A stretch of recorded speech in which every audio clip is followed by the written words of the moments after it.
There are several major updates to share with you today. First, Elon Musk has denied the rumor that he's hiring Travis Kalanick, the founder and CEO of Uber. Second, Elon then showed off the new supercomputer cluster in Giga, Texas, and he called the soon-to-be-built Aurora supercomputer as small potatoes. Third, we have Tesla's Senior Vice President Tom Zhu speaking to the Chinese premier about Tesla's full self-driving. Fourth, for the first time ever, Tesla cars have been placed on the Chinese government purchase list. And finally, there have now been sightings of what could be the refreshed Model Y and a new vehicle without the side mirrors, which could indicate they're testing the robo-taxi. So today I've got Jeff Lutz joining us. Jeff is a multi-decade supply chain executive and chief quality officer for previous Fortune 100 companies, and he's now the CEO of his own high-tech manufacturing consulting firm. Thank you so much, Jeff. Hey, thanks, Herbert. Great to be with you. A lot of news. Every week, it's very much appreciated. We cover the top news. Many of these appear in the last several days. These are all kind of big new news, specifically what Elon is saying that I think is important. So let's go through all of this really quickly. So the first one is this rumor for Travis Kalanick has been spreading throughout X, where people start thinking that Elon has hired Uber's founder, Travis Kalanick, to either advise or potentially run Tesla's upcoming robotaxi division just because Elon followed Travis. So, of course, a lot of people have been posting this. Can you imagine if this happened? It would be a big, big coup if that did. Elon said false. Okay, so that's not what is happening.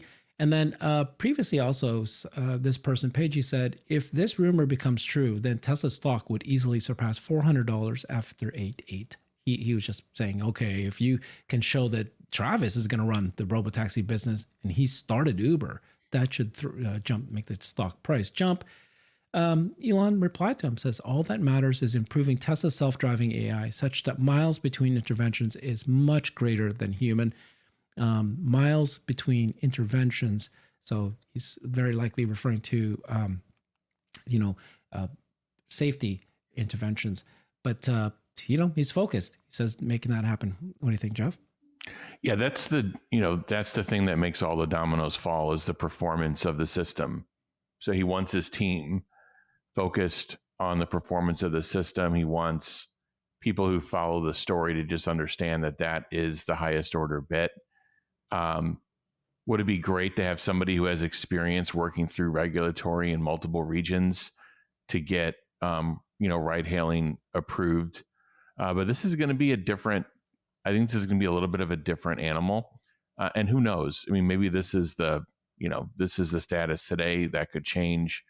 But Elon's companies, he's produced multiple multi-billion-dollar companies, maybe eventually multi-trillion-dollar companies. So he certainly knows how to find the right management to build these businesses up and run an effective business. So, it'd be great. One of the things I'm looking forward on 8/8 is actually understanding what that framework is for monetization. So if that's clearly laid out and, there's a decent plan, we're not going to see everything in unbelievable detail, but if there's a good plan laid out, I would be satisfied with that. So yeah, this rumor has been put to bed for now. Yeah, put to bed for now. But we will do another show that we'll release tomorrow morning where FSD version 12.4.3 is now released. And I personally drove it myself and it is amazing. I'm just blown away how much better it is. But, we're going to see the things it can do, things it's still struggling with. The reason why they're able to get things better is because of the supercomputers. And so this is the next bit of news here. Elon published this or posted this on X. He said, Tesla's Gigafactory supercomputer cluster. I'm going to go ahead and play this while we're talking here. And so there's somebody taking a video of it from outside and it's well lit. It's very large. It looks like it's already built. It's already there. Remember how just recently we saw the big fans, 5-6 fans, giant fans being installed? Obviously they're still in the process of building it, but it's looking good. Yeah, we were driving around that. Yeah, we were, at the shareholders meeting, I guess, almost 4 weeks ago, maybe 3 weeks ago. And there was still a lot of construction activity happening on the exterior. When you're up close, and we were on that road, actually over that pond and right next to the building, it is a massive structure. You don't, when you think of data centers, you don't think of, this thing looks gigantic. And so, yeah, it's great to see the progress of this. Obviously, I go back to this. I say this all the time. Everything that Elon and his team do, they do it at scale. This is going to be no exception to that. This supercomputer is going to provide tremendous scale. That's what makes me feel so happy. Honestly, Tesla is not only going to be right up there, but they're going to be bigger. They're going to be bigger than, hopefully we'll see, right? Meta and others. I mean, people have pointed out that there's a difference between Meta and Microsoft, what they're building versus what Tesla's building, but it has to be big and it has to be one of the top. And here's what happened too. This is the interesting thing. So you got this Aurora supercomputer right there. You go, Jeff. It is in Illinois. You said it's just right next to you. It's a city close by to where you live. And so they actually have been promoting this, right? This is the supercomputer. It's going to be the U.S.'s it's building the world's fastest supercomputer. It's 1 quintillion operations per second. It's the size of 4 tennis courts. It's going to be the most powerful AI computer on Earth and will soon map the human brain. The reason I'm bringing this up is Elon replied to this. So before we get there, let me just play a little bit of this colossal computer is expected to push the boundaries of scientific discovery, answering questions humankind has pondered since the dawn of time. We see research in almost every major area of science out there. So we are doing research that's looking at the fundamental structure of an atom and those fundamental forces, all the way up to looking at the structure of the universe. Aurora, a supercomputer at Argonne National Laboratories in Illinois, could soon become the world's most powerful computer once it's fully operational. That's expected to happen later this year. Scientists are still connecting computer nodes that increase its power. You can think of a node as being the computer. This is, in many respects, your laptop. It's just a very incredibly powerful version of your laptop. Even at less than full power, the $500 million water-cooled machine, taking up the space of 4 tennis courts, is incomprehensibly fast. Okay, I'll pause it there. But, so obviously that's very impressive. I'm glad that they're doing this. Everybody's, lots of companies are obviously building as much as they can. Elon, though, replied to this and he said, small potatoes. How could this be small potatoes, Jeff? Yeah, $500 million. I mean, yeah, I think he's looking at the operations per second, and that's going to grow as the silicon improves and as NVIDIA works through those bottlenecks. And so this is a moving target. This is a continue to move. NVIDIA's ramping Blackwell in the second half. They said they're going to do deliveries by the end of the year. So these systems are going to continue, to improve dramatically. I don't know what this one in Lamont, Illinois was built off of. But you can see that, you can see with this compute thing that there's going to be an element of private companies and a massive ramp that they're going up right now. And the more work that they have to do, the bigger these training models get and the more compute that they need to buy. And then you're going to have this thing, and Jensen Huang has talked about this sovereign AI. So this is, Argonne, connected to Argonne Labs and U.S. laboratories. So you're going to have governments that, for scientific purpose, for military, for a number of different reasons, are going to want something called their own sovereign AI, which is basically like, we want our own stuff. We don't want to be running our stuff in the U.S. or running in some other country. We want our own stuff, especially, just so you see what's happening with supply chains right now. They've gone from globalized supply chains to regionalized supply chains. Everybody wants to be self-sufficient inside of a region with their friends and their partners. And so it may not be every country, but it could be, some cluster of countries and having their own sovereign AI solution. So, you can see the government is investing dramatically, but I think Elon put this in the proper perspective of like, this is pretty small in terms of what they're going to be building out over the next, couple of years at Tesla and XAI. Yeah. So that's Elon replying to a few things, clarifying a rumor, talking about their supercomputer. I love it when Elon talks Tesla, and he's been doing it every day, which is great for very us. quickly too. Very responsive. Yeah. Very responsive. He's focused. So now we're going to talk about FSD and Tom Zhu, other executives of Tesla, also getting out there and doing things. So you've got here Tom Zhu, the senior vice president of Tesla. He went back and focusing on China. You can tell us why. You kind of have ideas of what he's doing there. He was briefing the Chinese premier on Tesla's full self-driving, the latest tech developments, and Tesla's China at the World AI Conference. Here's the photo. He's got his microphone and he's touring. So first of all, top people in China, and they're telling them about full self-driving. They're interested. Jeff, can you believe this? A government wanting to listen to Tesla talking about full self-driving and the new tech. So this is all good news. What do you think? This is important. Tesla's access to really all levels of government. I mean, Elon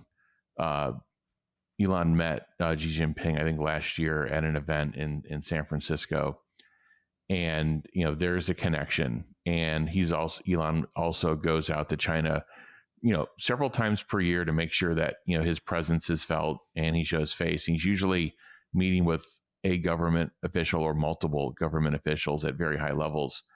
And Tom Zhu was back here in the States working on supply chain, working on really the manufacturing side, and getting Austin ramped up in Cybertruck. And he's been dispatched back to China, and I believe for a number of different reasons. One is China domestically has become incredibly competitive. New entrants, lower prices, and Tom needs to be there to drive that team and that factory. They have a great team there, without Tom, but he needs to be there for number one, China domestic competition. Number two, FSD. This is not in any order, but these are just the reasons. FSD, this is going to be a big change to be able to get this over the goal line and to get it approved for driving on the streets of China. And so the first step would be FSD, then eventually, robotaxi. So Tom being there, his, basically being known as, a Tesla president, a Tesla senior vice president, that carries significant weight in their culture. He's basically viewed as, even though there isn't hierarchy per se at Tesla, he's a named executive at Tesla. And that's a very important thing. So he has tremendous stature in China, and he's perceived to be, again, if you're somebody that worked at Tesla, number one, you're kind of like you're recruited as kind of a high potential or high talent, and he's the leader of that effort out there. So I believe his second reason he's out there is for this government approval for driving FSD approvals, and that his presence with the team and the government.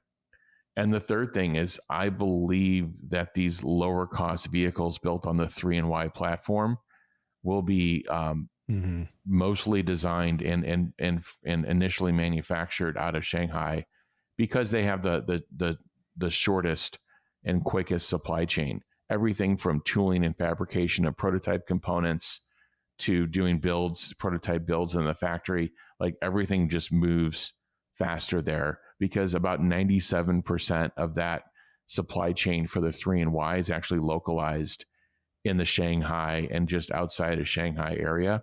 So that distance to work with suppliers is very short. Everybody's jumping in cars, or things are on, very quick trains to move back and forth to the factory. In the US, you're flying parts in back and forth, and it's not as quick of a movement from a cycle time perspective. So that's why I believe he's there. He has a very important role in the company. Actually makes a lot of sense, Jeff, now that you say that, because when they did the upgraded Model 3 Highland, they did in China first, and then they rolled it out in the US. We're going to talk about possibly the upgraded Model Y. Well, that'll be a new story we'll talk about. But in the last several months, Tesla's been killing it in China. It's amazing what Chinese government regulations, they've allowed Tesla to, have data centers there, to keep the data there. They've let them have the cars already in the government real estate. those kind of things. Just one thing after another, they're taking off regulations, allowing and letting specifically Tesla more than the others. Here's another one. And this is why Tom Zhu being there makes such a big deal, because you can see progress happening. The relationship between Tesla and China is so close. And it looks like it is because of things like this. Take a look. So this is a big news. The Tesla's cars now have government purchase approval in China. So Tesla Model Y is now in China's official government procurement catalog, boosting its presence in the biggest EV market in the world. So this is the news here. An official Chinese government car. For the first time ever, Tesla's cars have been placed on a Chinese government purchase list. This is the only foreign-owned EV car brand on the purchase catalog. It's published by the government of Jiangsu province. So this is like fact, or well, you know what I mean. It's not rumor. The other brands mentioned include Volvo, which is now owned by China's Geely, and SAIC. Both of these are Chinese government-owned companies, basically. You know what I mean? And then they allowed Tesla. So that's just interesting. Government agencies and public groups in the province can procure them as service cars. The cozy relationship China has with Elon Musk. So, you know, obviously this has gone viral on Chinese social media. People are like going, why are you allowing Tesla, a foreign car, to be used by the government agents, you know, government officials? They tried to ease concerns by saying that Tesla's model is a domestic car, not imported. So almost 95, 96 is all built by China. They basically control it. So, whoa, that's a big deal, Jeff. Tell me what you're thinking there. The Chinese people and government are proud of Tesla and to have Tesla local in the country. And this is the media doesn't talk about this. They should. You know, China has turned off use of foreign smartphones, for example, by government officials. And there's a trust issue that's happening between the countries, and it is affecting private business. But between Elon, Tom Zhu, and Grace, they've been able to forge a special relationship with the government. Again, it's not like they're giving away like trade secrets or anything like that. It's they're in China operating under China government rules, and they're being a good corporate citizen. And so Tesla has leverage, China has leverage. But in the case of other Tesla has probably the best relationship of any major private company or any major US company in China. Tesla probably has the best relationship, and it doesn't get talked about enough in the media. But when you add up everything with the government usage being in this procurement catalog, the fact that Tesla's convinced them that how they're storing data and that they're doing all this work that will enable FSD and robotaxi, that they've done it in a proper way that meets their standards. They're employing a ton of people in China. It's not just a Tesla factory. It's all the surrounding suppliers. Okay. And, and they've also made China, the other reason they really love Tesla is they've made them a great export as well, in terms of the vehicles they export to Greater Asia and to Europe. So Tesla's really hitting on, no pun intended, obviously it's an electric car, but on all cylinders in China with, domestic production, employment, exporting on the technology side, and with the government officials all the way up to the top and all the way down. Tesla is viewed as, hey, these guys, they're a great corporate citizen. We love them in China. So they have a different relationship. Some of these other big name brands, they don't have the amount of localization. And also, and I don't want to pick on one company or another, but there's companies that, they have these storied histories of, building major consumer electronic smartphones in China. But when you look at the underlying company that's actually, the contract manufacturer, many of these contract manufacturers are Taiwanese-based companies. They're not Chinese national companies. So this is important. And while Tesla doesn't have a joint venture in China, by the way, these Taiwanese companies do have a joint venture in China. While Tesla doesn't have it, it's looked upon as a much, better and closer relationship because of what Elon and the team has done, because of what they've established and grown and built, and now they're building this mega pack factory on top of it, and they're expanding.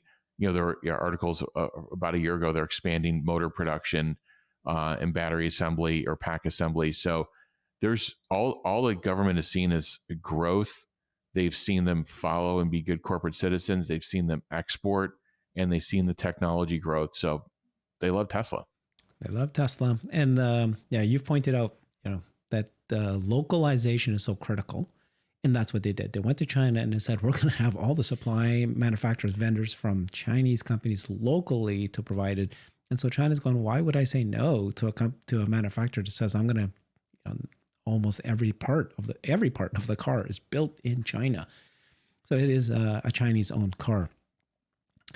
So let's talk Model Y. The upgraded Model Y is coming. Elon said it won't come this year. I'll show you that. But there's been a new version, the Model Y, the upgraded Model Y. Juniper prototype have been spotted for the first time. I know you know this quite well. I wanted to ask you about time frames of what it means when you start seeing these, right? So this is, again, we saw this with the upgraded Model 3. This is now the Model Y. They cover the front, they cover the back. So this is, June. What is it now? July. So last month, there's rumors going around that Tesla Model Y refresh will be ready by next month. Okay, so this rumor turned out to be kind of correct because they're starting to see the refresh itself. I'm having a hard time believing that. But Elon replied to Pidgey saying, no Model Y refresh is coming up this year. I should note that Tesla continuously improves its car, so even a car that is 6 months newer will be a little bit better.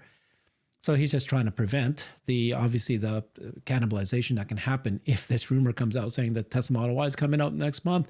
And then why would people buy the Model Y today? But timing wise, are you believing Elon? It's going to be next year. And, you're starting to see the prototypes now. Yeah, it's very probable from a timeline perspective. When you start seeing physical prototypes on the road, it could be at one of a couple of different stages in the development process, but it's pretty reasonable to think that, within, 9 months or so that they could be in a position to start production. But something like the Model Y, you don't want to just start production, and you don't want to see what happened with the Model 3 refresh transition, where they did a great job of drying up the old product in the supply chain. So there's no something called excess or obsolescence. Nasty supply chain term. You don't want it. If you don't manage it well, it dominates your unit economics. It's all waste. It's terrible. So Tesla does a great job on that. But I have to say, constructively, on the Model 3 transition in North America, they didn't have it at the run rate, the 55K or so per quarter run rate to start in January. And that's why the product was stocked out through June. And they really didn't catch up until June. So that would be a bad thing for Tesla, because Model Y is about double the production of the run rate of Model 3. So the introduction of this thing has to be handled very carefully. That's why Elon jumped all over these messages. Number one, like you said, you don't want to Osborne or cannibalize and have people stall in buying the current version. But at the same time, they've got to get the new version. They got to get their factory lines turned over where it's at a run rate, where it's running at about 100K or more per quarter. And, that's, basically in 75 days of production, you can just do the math in terms of what they got to get it to in terms of a daily run rate. So that introduction has to be handled very carefully. And then when they get to the next generation vehicle, it's going to be that times 3 or 5. And so the introduction of these vehicles, it can't just be like you saw with Cybertruck. They get, a dozen out, and then they get, 10 the first month, and, 100. It can't, these ramps can't be like this. These products need to be up. They need to be running at full scale and speed. So you're going to see more of these on the road eventually. I don't know how Tesla is going to be able to manage, the PR side of this, and besides Elon jumping on it and messaging right away, they may have to think of a unique or different way to do their road testing, and where they can do it in more of a covered, area. But anyway, something to think about. But yeah, they're definitely going to refresh it. It's the most successful EV ever. We're very, very fortunate, honestly, Jeff. Thank you. Your experience is unmatched. You've launched high-tech, physical products, hardware before. You've dealt with all this before. So building and then refreshing brand new, and how do you hide the new one? All this. This is great. Thank you, Jeff. Your advice was great. This is why I want to hear what you think about the robotaxi. Because I was trying to get you, because here you are talking about the Model Y, and we saw a little, hint, the prototypes. Well, guess what? We're seeing even more hints of the robotaxi. So this came from a Chinese user. Actually, I don't know if this came from China, but he said basically there that this is a test, engineering vehicle with a manufacturer's license plate, and is found on the Highland platform. This is the Model 3 upgraded car. But you'll see that the camera placements, first of all, there's no side mirror because there's already modified cameras in the center of the rear, right here. There's a camera here, and there's a camera right here on the B pillar. And we've seen another car just like this a couple months ago. And so people are saying, hey, these are going to be the placement of the cameras for the new robotaxi. And so what they need to do is drive cars with those new camera placements so they can start testing it. Okay, so to see it. This is Alex saying side mirrors are only useful for humans, but a robotaxi driven FSD does not need them. They're superfluous and pointless. After the robotaxi presentation on 8 August, we'll see a first model without side mirrors, but it will take some time before production and scaling begin. In the meantime, Tesla will rely on its existing fleet. Tesla announced a long time ago that they'll use existing vehicles for the robotaxi network, and these will not need side mirrors. So there's two parts of this. One could be that they could just start changing existing cars without the side mirrors, and they can also be testing robotaxi. But now we're seeing this more and more. But your time-wise, what do you think is happening? I don't know why they don't have to physically remove the mirrors to not use them. So by physically removing the mirrors, it seems like they're drawing more attention to the vehicle.